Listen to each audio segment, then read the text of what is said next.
Nothing that's said here today is going to change anything.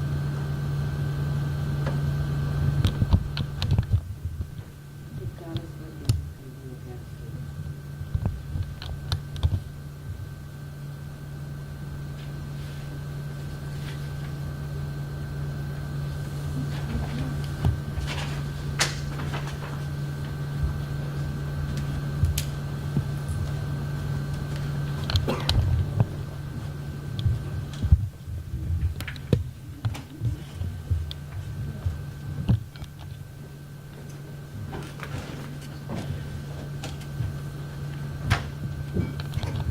All rise. District Court of Iowa in and for Scott County is now in session. The Honorable Judge Latham presiding. You may be seated.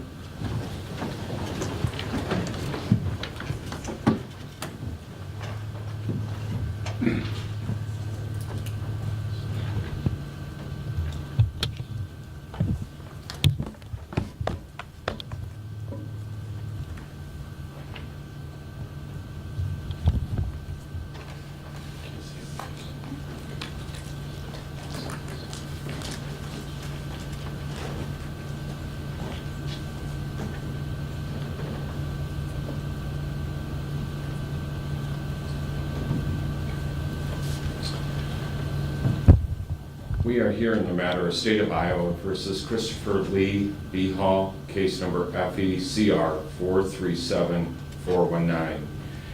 The defendant is present, represented by his attorneys Miguel Puentes and Lynn Striegel.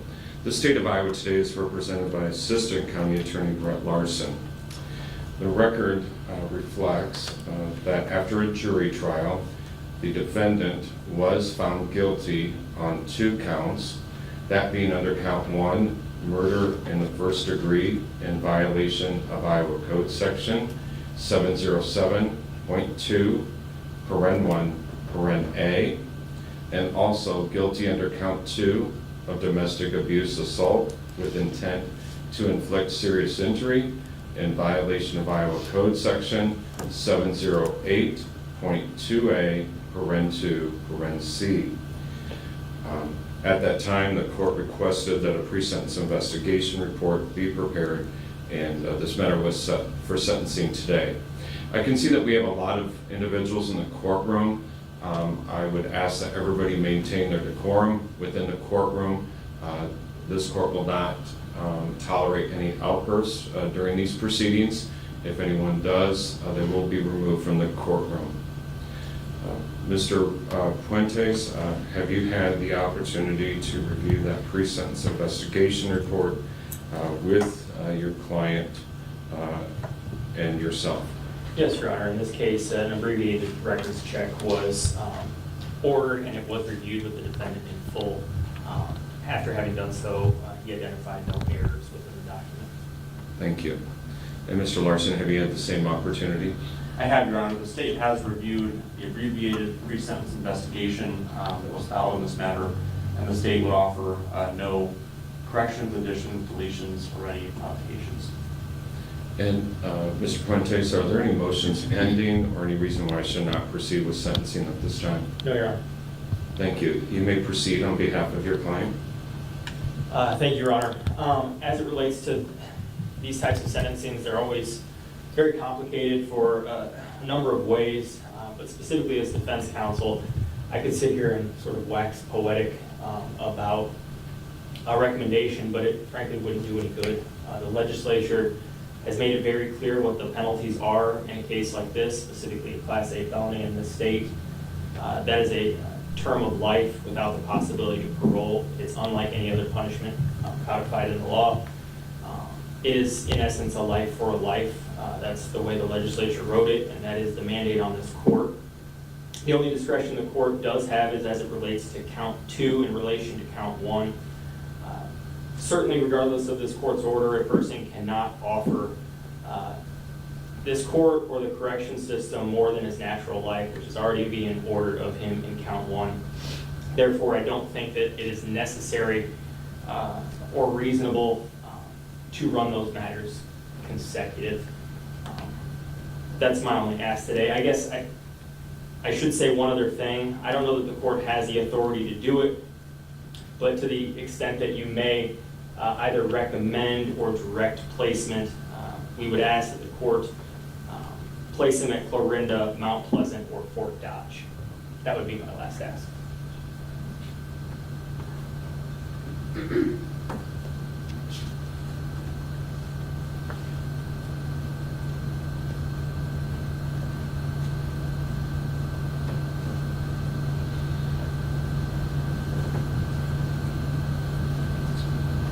Thank you, Mr. Puentes. Mr. Behal, this is your opportunity to address the court and tell me what you would like me to know before I pronounce sentence in this case. I understand the charges against me and what's been ruled in court. The only thing I really have to say on the matter is whatever had happened in this event is being misconstrued in the court process. I understand how it looks to everybody on the outside of this stuff, that it was supposedly premeditated and that this was such a vile act that things happened. Yes, it was an absolutely terrible thing that happened. I understand this. I'm not saying that's not. I'm just saying whatever there is for premeditated and I wanted this to happen or her to be dead or anything like that is just bullshit.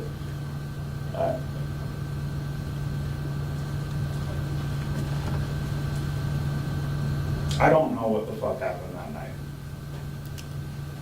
I'm sorry, I don't.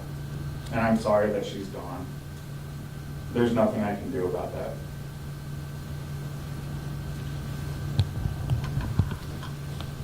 Mr. Larson, on behalf of the state. Thank you, Your Honor. The state would echo much of Mr. Puentes' statement as it pertains to count 1. The court is without discretion, and the defendant shall be ordered to a term of imprisonment for the rest of his life. With respect to count 2, while acknowledging that it's a largely symbolic measure, the state would request and believe it's appropriate for count 2 to be consecutive to count 1 for a couple of reasons. The first of which is the heinous nature of the crime committed here. The court saw the photographs presented at trial. This was a brutal assault that happened throughout an apartment. It wasn't a single act. It was dozens of acts committed at Taylor's home.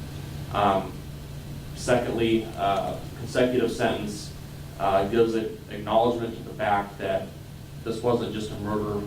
It was a murder committed by someone that the victim cared for and loved, which makes it even that much worse. So the state would ask that counts 1 and 2 be consecutive to each other. And I believe when the time comes, there are some victim impact statements that members of Taylor's family would like to make as well. And Mr. Larson, is there a recommendation as to fine under count 2 and victim restitution? Your Honor, as it pertains to victim restitution, Iowa Code Section 910.3b does mandate $150,000 of restitution to be paid to Taylor's heirs at law. She does have 2 children. The state doesn't want to state their name in open court, especially with cameras present, but those names will be provided to the court after the hearing, and the restitution should be properly awarded to her children. As it pertains to the fine, given the amount of restitution in this matter, Mr. Fuentes did provide a Category B financial affidavit that confirmed what everyone likely knows, that the defendant will be incarcerated and without a high earning capacity. I think any money that he does earn should be applied towards that restitution and not to the fine. So the state would not object to suspension of the fine in this case. Additionally, since the defendant was convicted of domestic abuse assault, the state would recommend, and I believe the code requires, that the defendant complete the Iowa Domestic Abuse Program. I believe there's programming with the Department of Corrections that would allow him to do that. Thank you. And who are the individuals that would like to address the court, Mr. Larson? Let's go first. Actually, before we begin with that, it's just something that Mr. Larson and I had discussed informally, but I certainly want to bring to the court's attention. I understand that there's going to be, or there's an intention that 4 victim impact statements are going to be offered today. Iowa Code Section 915.21 specifically defines victim impact statements. It gives circumstances in which a statement can be granted. Specifically, paragraph E states, if the victim is unable, as in this case, to make an oral or written statement because of the victim's age, mental, emotional, or physical incapacity, the victim's attorney or a designated representative shall have the opportunity to make a statement on behalf of the victim. I've always treated the writings of the legislature as intentional. They did not see fit to pluralize the word representative. In this case, multiples, I think, would qualify as pluralization of that word, which again was not the intention of the legislature. So I believe it's appropriate for 1 designated representative to make a statement. I would turn the court's attention to section 915.10, which is in the same chapter that Mr. Fuentes cited. That's the definitions section of that chapter. Subsection 3 defines victim, and it provides a fairly broad definition. Since victim means a person who has suffered physical, emotional, or financial harm as a result of a public offense. It continues on from there, but all 4 of these individuals that plan on speaking certainly have suffered emotional harm as a result of this act. Later on in that subsection, it also says the victim also includes the immediate family members of a victim who died, which would cover, I believe, arguably 3 of the 4 individuals. And I will tell the court, we have the Taylor's sister actually intends to make a victim impact statement. Obviously, she's an immediate family member. We have Sandra McKee, who is Taylor's grandmother, who is very close to Taylor. We have Lisa Rosenberg, Taylor's mother, who is obviously an immediate family member. And then Kurt Rosenberg, who is Taylor's stepdad. I think under the law, Kurt would be categorized as an immediate family member as well. To the extent we want to get technical under what the code section authorizes, I would propose that Ashley, Lisa, and Kurt be found to be immediate family members, and Sandra McKee be the designated representative to make a victim impact statement.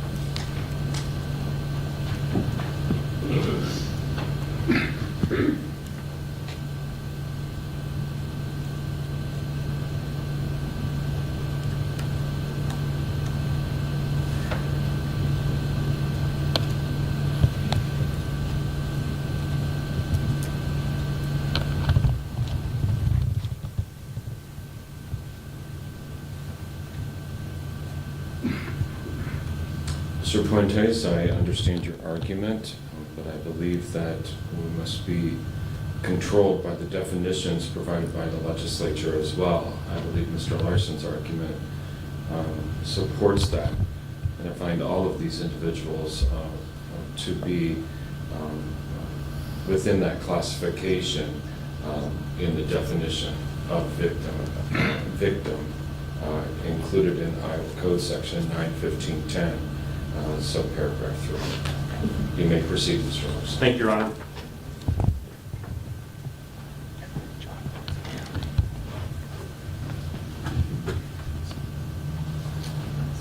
Your Honor, I first present Sandra McKee to the court, Taylor's grandmother. And I'm going to ask that they provide their statement from the witness stand, and with the aid of the microphone, I find that it's more appropriate. Or may I approach the witness stand from the You may. microphone?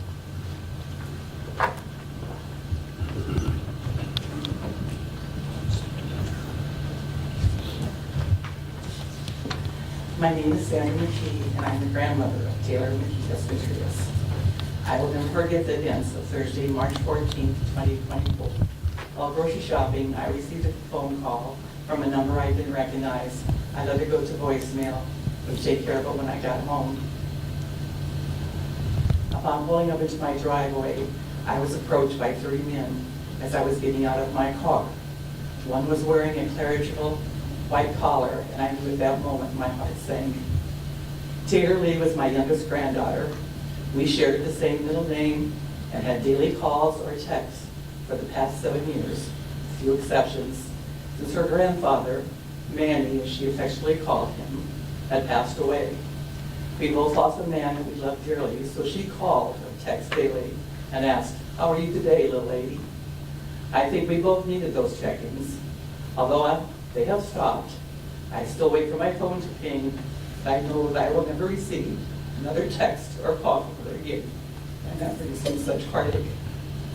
Taylor's smile and laugh were infectious. She would light up her room when she walked in, and that wonderful dry sense of humor. All we could do was laugh with her. Every time she would make me laugh so hard I would cry. I will miss that shared laughter, and now my tears are from anger and disbelief that she was taken away from me so suddenly. Taylor was a wonderful cook, but if she had to choose only one food to eat, it was cheese. She always knew that when she visited the revisiting, the refrigerator was loaded with her favorites. I still subconsciously buy those cheeses. And when I open the refrigerator door and I see it, I'm saddened and numb, and she's no longer here to share it with me. I have a huge hole in my heart that I am daily trying to fill with 31 years of memories that Taylor brought to me, not only to me, but to our family.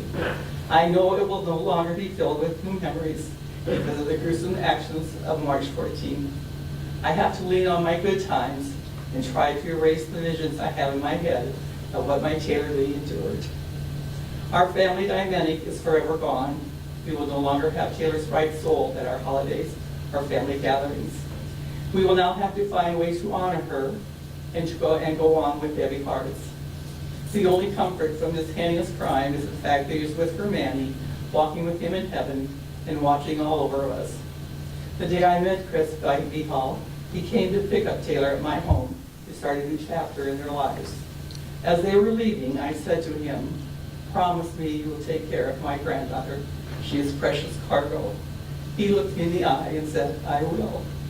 That promise, along with my heart, was broken on March 14th, 2024.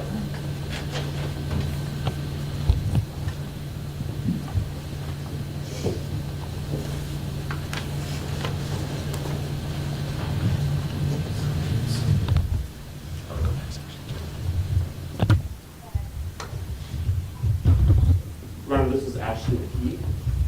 You'll come forward.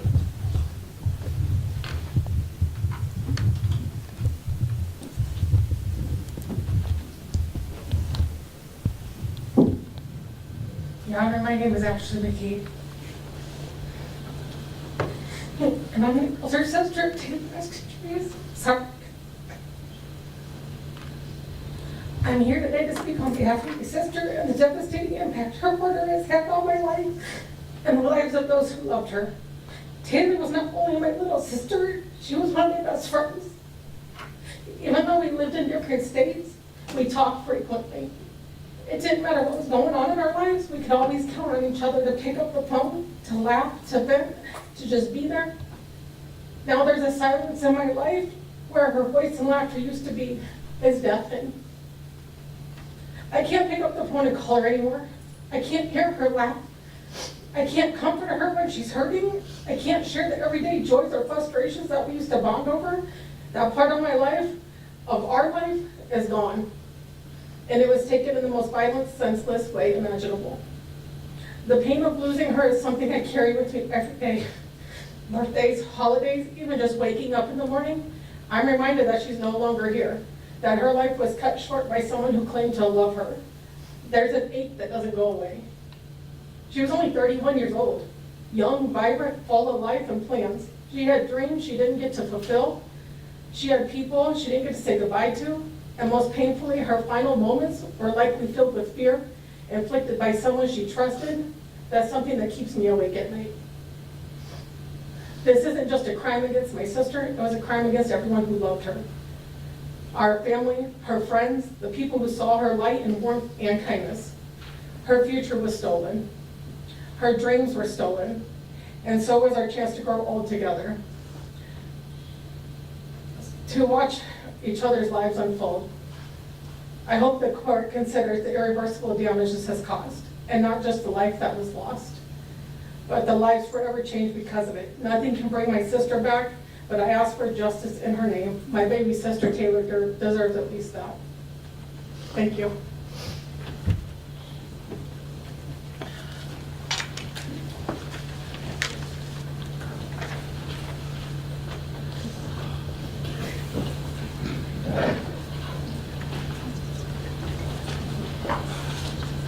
Your Honor, this is Kurt Rosenberg. Sir, come forward.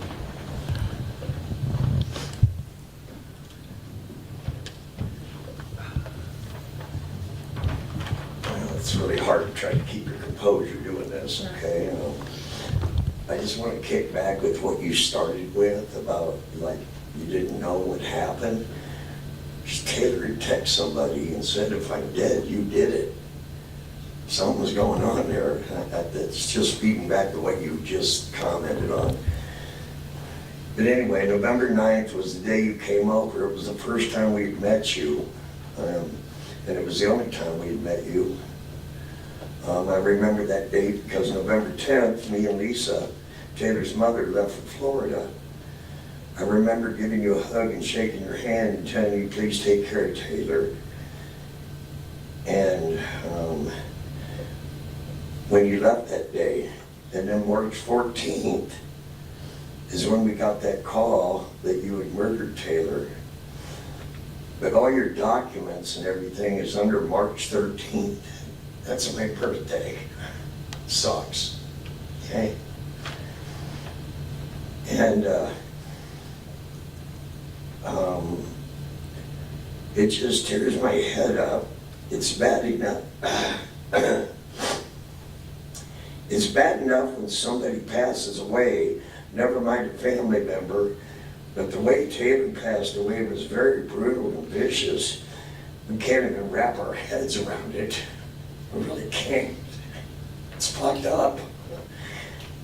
And you know it is too. I mean, And I don't think we ever will. The pain you have caused is unreal. I need to calm down for a minute.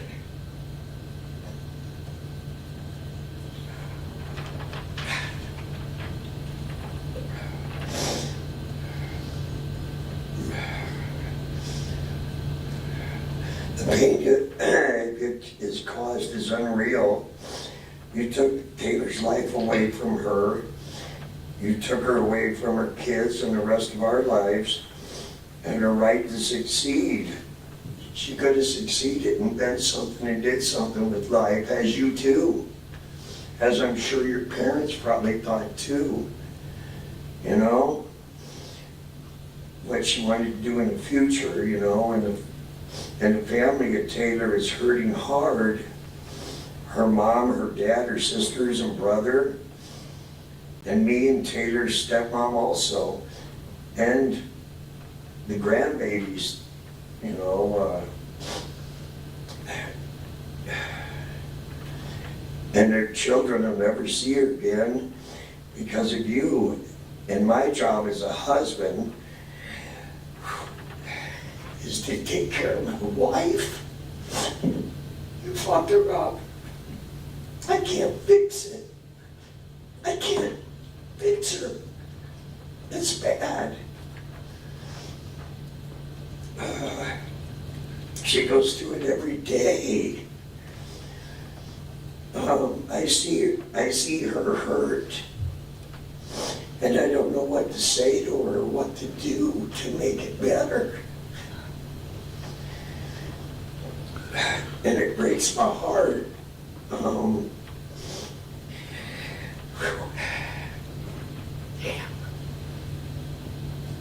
Sorry, trying to get my shit together here.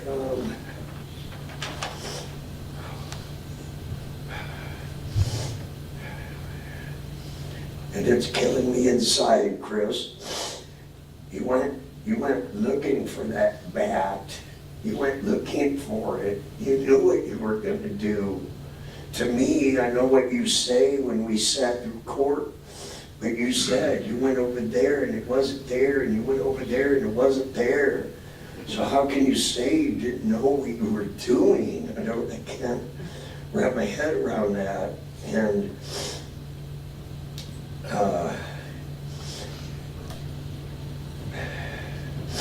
And then when you got up on the stand, you said, you know, when they asked you questions, the evidence says I did, the evidence says I did. I mean, to me, you knew what you were doing. Sure, you guys might have got fucked up. I understand, okay? I've been there. I got 3 DUIs, bro. I quit drinking. You know? And the evidence said I did. To every question that they asked you, all through the trial, we watched your face. Even when the verdict was read, you like had no remorse. You just sat there with that plain look. I myself believe that Taylor spoke through your mouth because of your testimonies to the detectives and everything, so that you could get what you deserve. And honestly, we deserve to get more than that. Seeing you go to prison the rest of your life, it's what we have to settle with in the state of Iowa. And I'm sure your parents are heartbroken too, because they didn't raise you to do this. You know, so I feel bad for them also. We will never get over this, Chris. We'll get through it, I'm sure. Right now, we're not very good, but now it's time for the court to send you to prison for the rest of your life, where you do belong for what you did. And now we go to a plaque in the ground at the cemetery, and it's just really hard. What you have did to Taylor and our family, you deserve what the court is about to impose on you.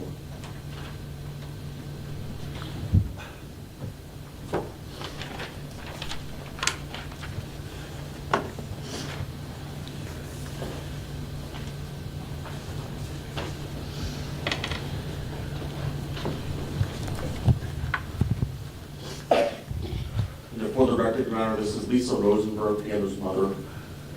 Thank you.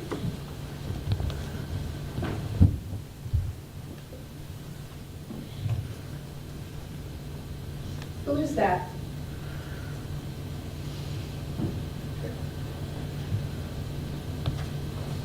You know who these two kids are? These are Taylor's kids. Taylor will never get to see them again, ever. I hope you see this every night. When you go to sleep at night, I hope it eats at your fucking brain.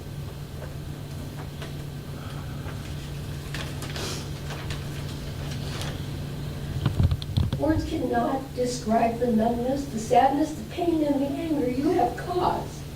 The anger I feel towards you from the time I wake up until finally I can fall asleep. When I hear my phone ring, I awaken in hopes it's my daughter calling to say, "Hi, Mommy." She called me Mommy. It keeps me awake and I can't breathe. You have taken my baby girl from me in such a horrific way, it doesn't make any sense, and it never will. You make me sick. Watching you with absolutely no remorse. This pain will never go away. It's part of my life now. You have taken my 2 grandchildren's mommy away. Wally and Julian. They will never get to see their mommy again. I ask God every day to give me strength to cope with all of this. I pray to God for forgiveness, but this is how I feel. You're going to a place where you should be for the rest of your life. I hope you see my baby girl's face every fucking day.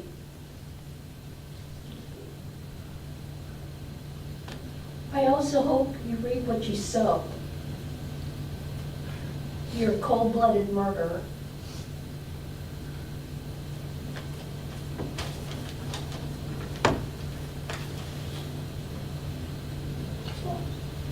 Thank you.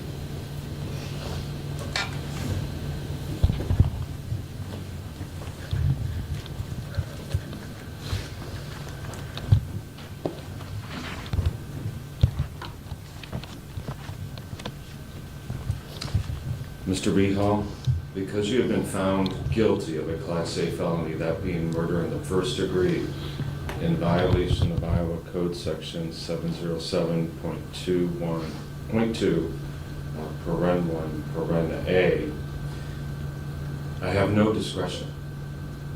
It is mandatory life imprisonment, and I'm required to impose that.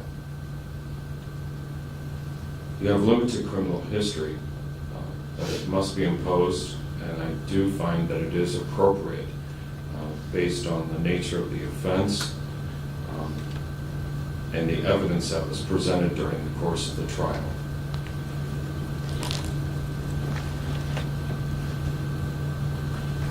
And I do find that a sentence must be imposed also under count 2 in regards to domestic abuse assault with intent to inflict serious injury.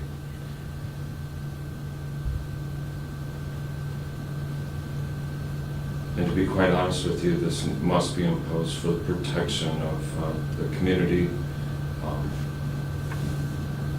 Just these acts of violence cannot be tolerated, and this type of sentence must be imposed.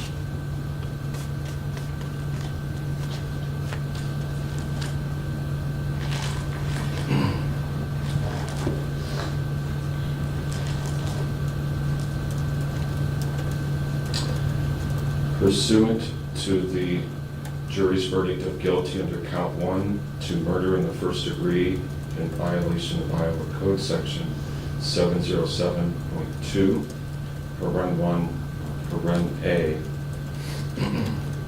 and as provided by Section 902.9, it is the judgment and sentence of this court that he be committed to the custody of the Iowa Department of Corrections for the your life with no possibility of parole.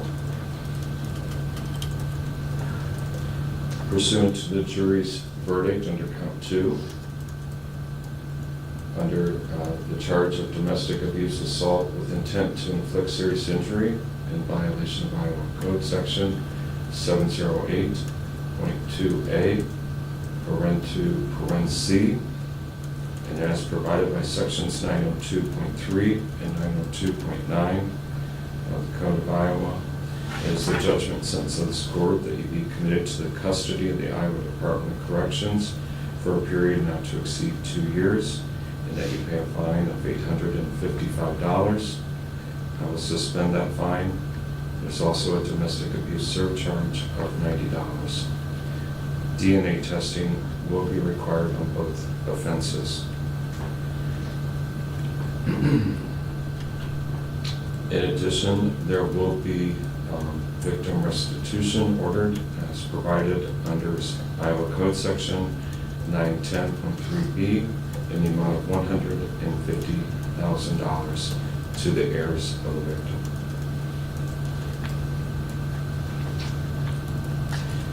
And Mr. Puentes, I understand you have made a special request for placement of your client. I do not believe I have the authority to make such recommendation. He will be classified at the Iowa Medical Classification Center in Oakdale, Iowa, which will be designated as a reception center to which Mr. Behal will be delivered by the sheriff.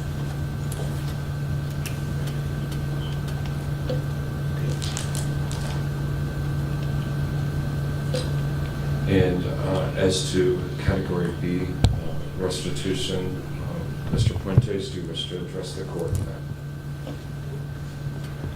Your Honor, in many ways, I think the sentence kind of speaks for itself, as do some of the comments from Mr. Larson. There's a restitution amount that is not addressed by Category B restitution, as that's Category A. That is a mandate by law, and one in which it's appropriate for any monies that he take possession of be applied to. He's otherwise going to be incarcerated for his natural life, which means other than whatever very negligible funds he may receive through the Department of Corrections, it would not be enough for him to have the reasonable ability to repay for court costs and attorney's fees. Mr. Larson, do you wish to address the court on this matter? Just briefly, Your Honor. Obviously, there is a lot of restitution to be paid, $150,000. The state acknowledges that Mr. Behal's earning capacity will be limited while incarcerated. So the state would leave it to the court's discretion as far as what may be appropriate for Category B restitution. Thank you. Mr. Behal, what we're discussing here is that you have provided the court with a financial affidavit as to Category B restitution. That is essentially court costs and court-appointed attorney fees. Sir, do you believe during the term of your incarceration for the rest of your life that you will have any ability to pay monies towards those expenses, sir? Not other than what I would earn through the DOT. The court notes that the victim restitution that has been ordered will be paid first before any type of Category B restitution. The fact is, it will be difficult for the heirs of Taylor to receive that amount of money during his natural life as he's incarcerated, and court finds that it's more appropriate that those monies go fully towards that. No ability to pay any Category B expenses, and as a result, I would find that the defendant does not have the reasonable ability to pay Category B expenses.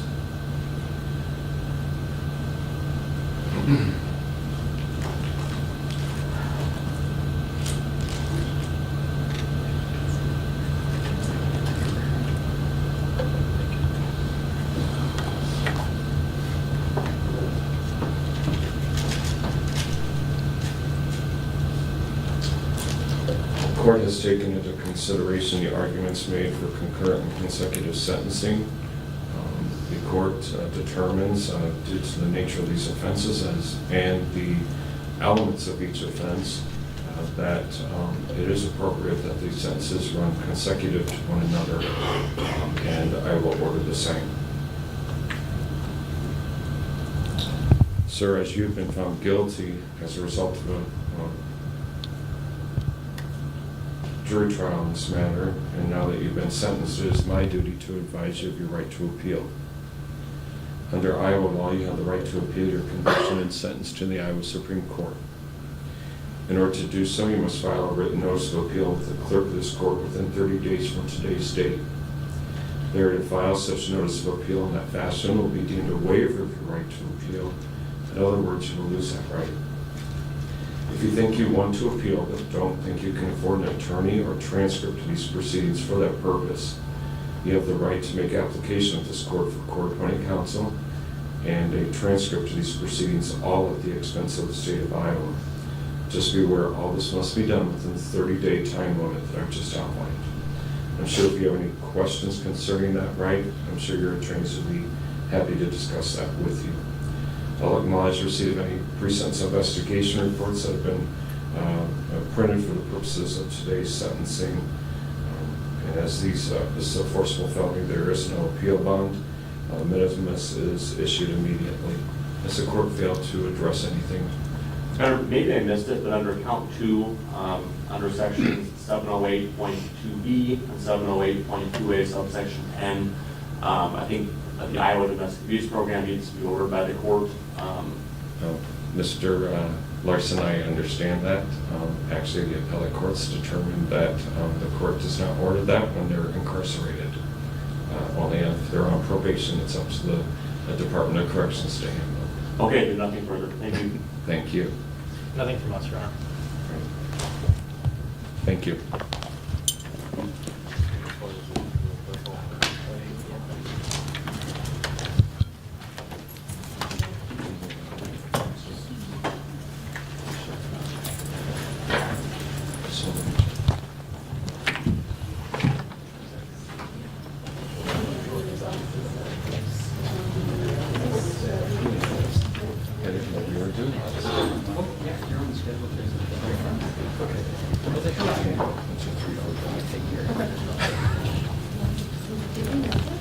It was on the schedule.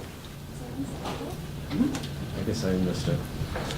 Mr. Larson, trying to see for yourself. Yeah, I can reverse it. You know that, so. Yeah.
first so I can get out of the way so I can see where I'm going.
Probably do that, find out about it again.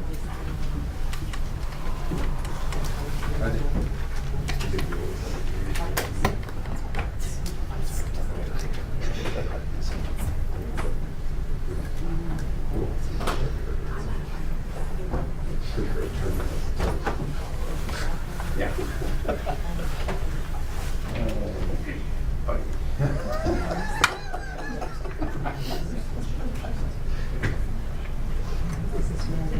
Did you ask them for her? Yes. All right. Just, we'll need a second with her before we have the jury come in. We're going to talk about the habitual real quick.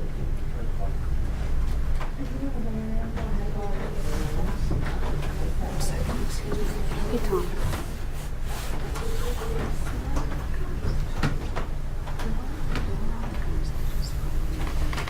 That's fine.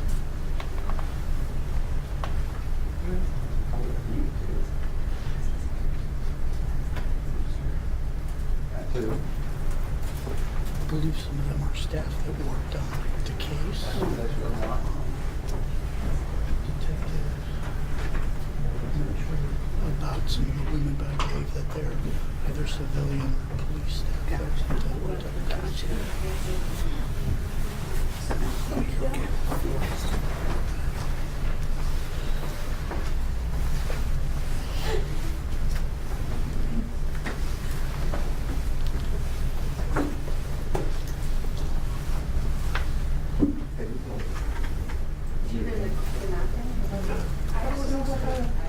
I sent an email.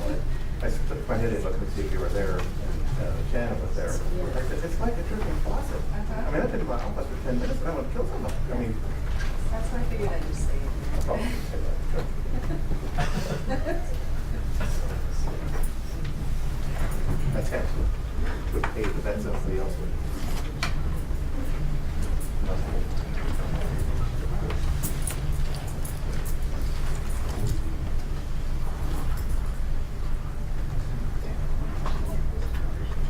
Okay, I need